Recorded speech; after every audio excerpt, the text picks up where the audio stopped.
No reaction. I filmed it, but it was just there's nothing there. At least not in the in the way of something that'd be worth reacting to. But we can instead talk about the new region Ochkanatlan, which I just realized we didn't get a new region this patch. I thought something was up. I don't know. It just felt like I was doing the same 6 commissions for an eternity at this point. Damn, weird patch cycle, huh? Disconjointed Archon quest, no new region in 5.1. I like change though, so it's okay. Before we start, I know some were curious about my Blender journey. I'm gonna keep it a buck. This shit is AIDS. Everyone in this family hates me. Everyone in this family hates me. I spent like 3 hours following a tutorial to make this. Never mind the nigga's right hand just like having a stroke. Bro, do animators, are y'all okay, dog? I mean, yeah, I'm ass, but like, bro, I was just sitting here making this shit. My back started hurting, my knees, my spleen. I started hearing niggas having fun outside. Y'all just don't start losing the plot. How the fuck y'all sit this long and doing the most tedious shit ever? Monk mental, dog. You gotta respect it. When was the last time we did a story of video? I think it was Remus and Rumeria.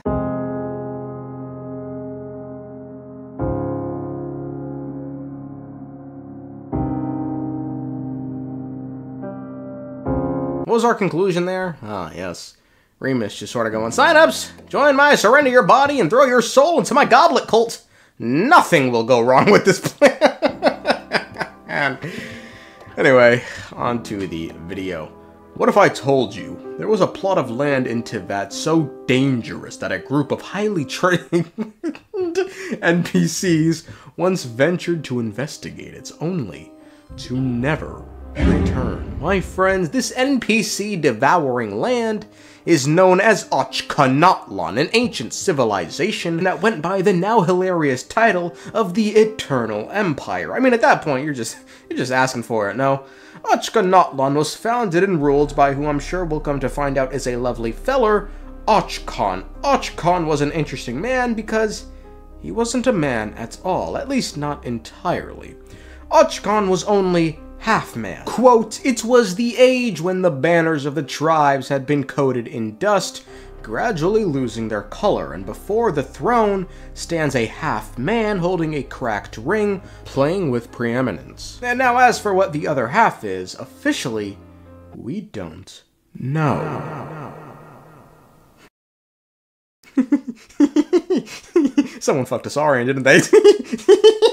hey, fellas, let's say if you had to pick, let's just Unofficially, however, Och-Kan's other half is that of a dragon, and it's part of why he hated them so much. As a matter of fact, in his final moments, Och-Kan observed his eye growing vertical, which caused him to rip off his mask. Quote, the sacred lord of the ineffable city often murmured non-human languages in his dreams, and when he beheld himself in the mirror, he saw the single pupil that was visible through his mask was gradually becoming vertical. This only served to further fuel his growing hatred for the dragons. It is said when the scarlet-eyed youth burned down that city above a city, submerged in shadow as it was, he witnessed a half-human figure before the royal hall who had been driven mad.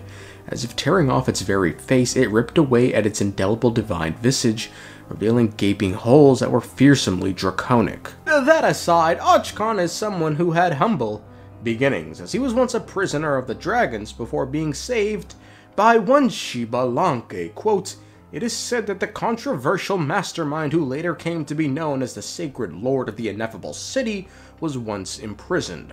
The first human to ascend, who at the time had not yet attained divine form, showed him great compassion. It was because of the compassion xbalanque showed Och-Kan he'd go on to live the rest of his days holding xbalanque's cock.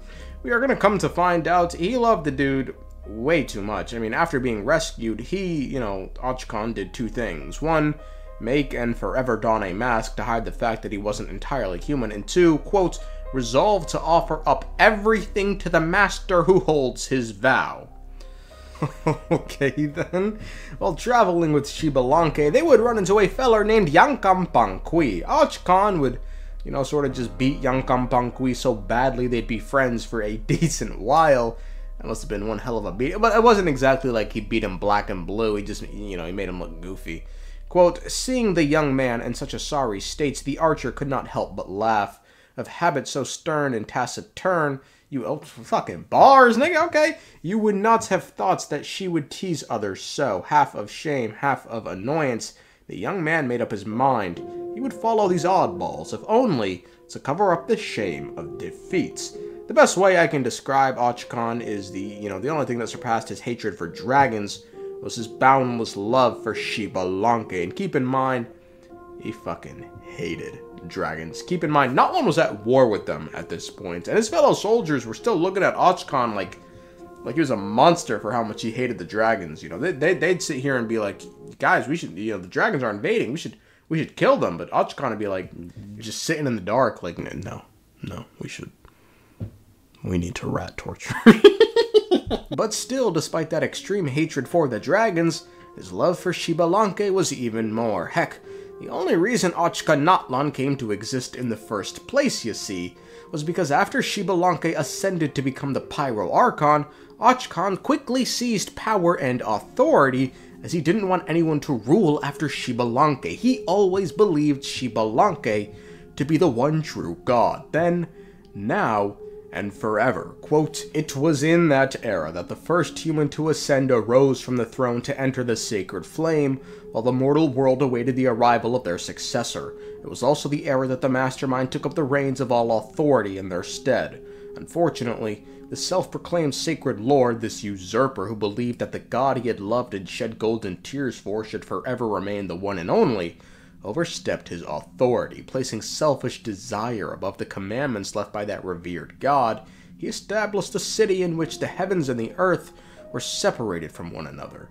This city, of course, would be Ochkanatlan, and Och-Kan would be its king, cause, mankind, huh?